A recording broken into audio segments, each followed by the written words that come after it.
You're listening to Cozy Yoga Life, the podcast for yoga teachers who crave more from their practice and lives. I'm Shannon Codwell, and I'll be your guide on this journey of simplicity, self-care, and self-discovery. So let's cozy up, unwind, and dive into today's episode. Hello, Cozy crew. In this episode, I'm going to dive a little deeper into the first limb of the 8 limbs of yoga.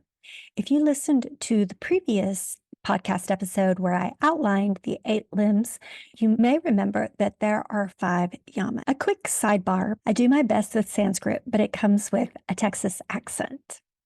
And I may not pronounce it all correctly, but I try because it's important to honor the language in which it was originally written.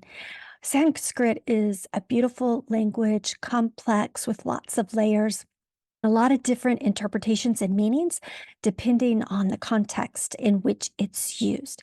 So I'm going to do my best to balance between the English translations as I understand them and the Sanskrit. My 3 favorite resources for when I am studying the Yoga Sutras are a website called swamij.com and 2 Yoga Sutra interpretations. The first one is the Yoga Sutras by Patanjali, an illustration, and this is by Gary Kasaya. And the second one is the sutras included in the back of The Heart of Yoga by TKV Desikachar. In the podcast where I outlined the 8 limbs, I talked about yamas being loosely translated to meaning restraints, and that this would be how our actions related to our external world. The website swamij.com says that the yamas have to do with training your actions, speech, and thoughts in relation to the external world, particularly with regard to other people. And the 5 yamas are a means of building that relationship. Swami Jay's reference reminds me of the quote, "Watch your thoughts, for they become your words. Watch your words, for they become your actions. Watch your actions, for they become your habits or your beliefs." Let's talk about those 5 yamas, and I hope to give you some practical ways in which to adapt them into your own life so that you can move more toward holistic living. The 5 yamas in English are nonviolence, truthfulness, non-stealing, moderation, and non-greediness. In my Texas accented Sanskrit, that is ahimsa, satya, asteya, brahmacharya, and aparigraha. You may have noticed when I was going through the 5 yamas in Sanskrit that several of them began with an A or an A sound, ahimsa, asteya, aparigraha. In Sanskrit, many times when you see an A in front of the word, it negates it. For example, himsa means violence or harming. Place the A before it and you get ahimsa, which means the opposite of harming or injury. The same applies to steya being stealing, asteya being non-stealing, parigraha being greediness, and aparigraha being non-greediness. Let's talk about each of those 5 yama individually, beginning with ahimsa, roughly translated to non-harming, non-violence, non-injury. An obvious example of non-harming would be that we don't physically hurt or harm another individual. For many people, non-harming or ahimsa relates to the more blunt or coarse description of violence. War, committing murder, physically assaulting someone, those are all examples of nth degree himsa, violence. If we think about this in terms of how Swami Jay outlined it, thoughts, speech, and action. Then ahimsa, or nonviolence, actually starts with ourselves. It starts with the thoughts that we have about ourselves, how we talk about ourselves, and the actions that we take toward ourselves. It's only once we are soft and gentle and non harming to ourselves can we have that empathy that grows and expands enough that we can extend that to other people, to all that external world around us. It's no accident that ahimsa is our number one yama. It precludes everything that we do. It precludes all of the moral and ethical principles outlined in the yamas and the niyamas and the rest of the 8 limbs. Truthfulness, satya.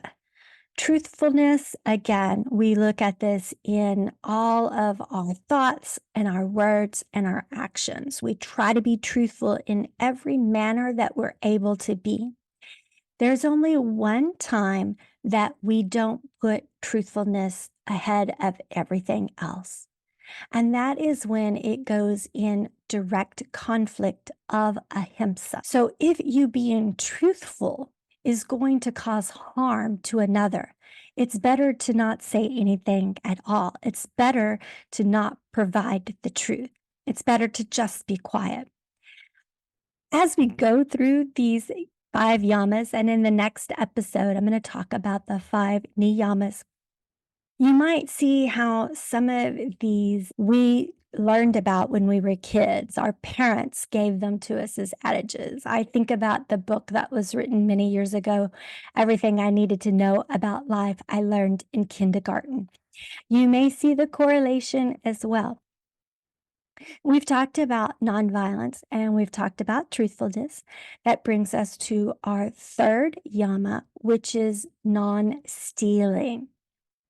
Non stealing encompasses the obvious. We don't go into a bank and rob it. We don't go into a retail store and shoplift. We don't physically steal from another person.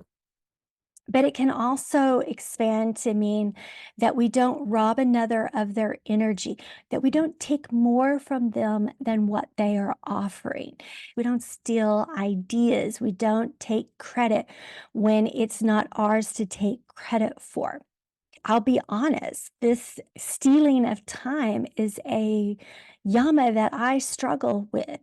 I am perpetually late. I have to work extra hard to be at places on time. Other individuals, on time is being early. My brain does not operate that way. On time is on time. I have calculated exactly how much time it will take me to arrive someplace, sometimes not factoring in for things like traffic and wrecks. And so I can run late. Or I have time to do one more thing before I leave the house. If I'm meeting with another individual, if I have an appointment that I'm needing to keep, that attitude is stealing from the individual or the appointment that I'm trying to keep. It's not fair that I do that to the individual who is showing up on time. I am placing more importance on my time than I am on the other individual. That's a practical way that you can look at non stealing. The next yama is moderation. Moderation is a very modern interpretation of the word brahmacharya. We can translate this from Sanskrit as meaning like chastity. Unfortunately, when we use the term chastity, a lot of us get kind of the wrong connotation about this particular yama. Chastity meant that we were chaste, chaste in our thoughts, chaste in our words, chaste in our actions. If we look at the more modern interpretation as moderation, we want to walk the middle path. We don't want to be in an extreme on either side. We don't want to be overindulgent, but we don't want to be underindulgent either. It's about each of us individually finding the balance that works for us. One way you can look at moderation is in today's diet mentality. Some simple scrolling through your favorite social media platform, and you can see that the influencers, so many of them have an all or nothing mentality towards dieting. If you want to do A, then you have to completely give up B. If you want to have six-pack abs, you have to completely do this. Brahmacharya teaches us that extremes never work. We have to walk the middle road.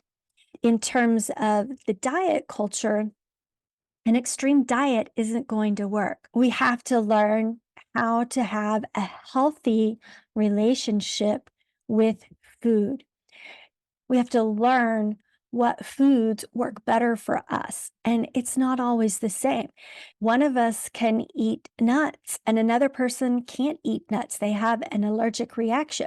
The fifth yama is aparigraha, or non-greediness. This is the yama that, in my opinion, I feel like most people, first world people, struggle with this one. In a world with big box stores and online shopping, it becomes super easy, super convenient to just go out and mindlessly buy, to purchase something because it's on sale or it's on clearance or it's readily available without taking the time to really think about whether you actually need it or not. Is it a want or is it a need? I use this example with my own closet.